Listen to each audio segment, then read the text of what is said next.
The joyful mystery of Easter is so great it cannot be contained in a single day.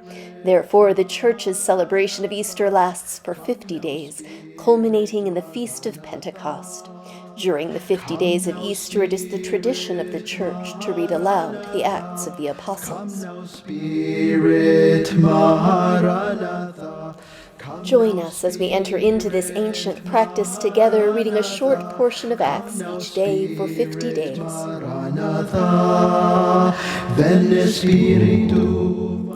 But first, take a moment, light a candle, take a breath, and pray for the coming of the Holy Spirit. Maranatha, Veni Spiritu Maranatha, Veni Spiritu Maranatha,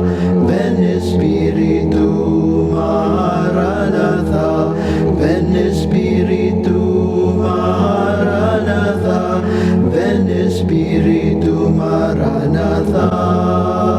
Come now, Spirit Maranatha, come now, Spirit Maranatha, come now, Spirit Maranatha, come now, Spirit Maranatha.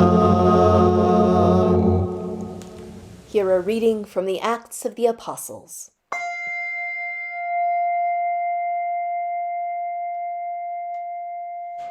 Paul went also to Derbe and Lystra, where there was a disciple named Timothy, the son of a Jewish woman, who was a believer, but his father was a Greek. He was well spoken of by the believers in Lystra and Iconium. Paul wanted Timothy to accompany him, and he took him and had him circumcised because of the Jews who were in those places, for they all knew that his father was a Greek.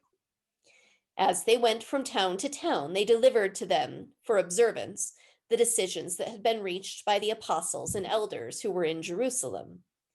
So the churches were strengthened in the faith and increased in numbers daily.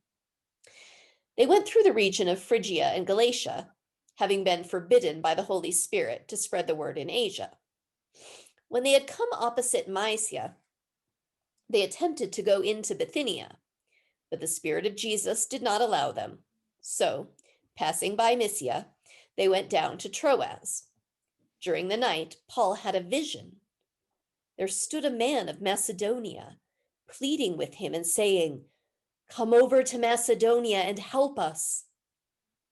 When he had seen the vision, we immediately tried to cross over to Macedonia, being convinced that God had called us to proclaim the good news to them.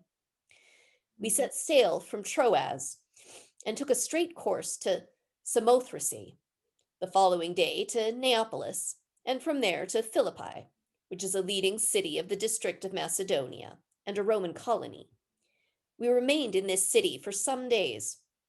On the Sabbath day, we went outside the gate by the river, where we supposed there was a place of prayer, and we sat down and spoke to the women who had gathered there. A certain woman named Lydia, a worshiper of God, was listening to us. She was from the city of Thyatira and a dealer in purple cloth. The Lord opened her heart to listen eagerly to what was said by Paul. When she and her household were baptized, she urged us, saying, "If you have judged me to be faithful to the Lord, come and stay at my home." And she prevailed upon us. I wonder, what words or phrases, images, actions, or characters stand out for you? What questions do you have? What do you notice? What do you wonder?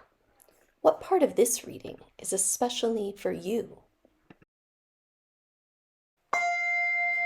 Hear what the Spirit is saying to God's people.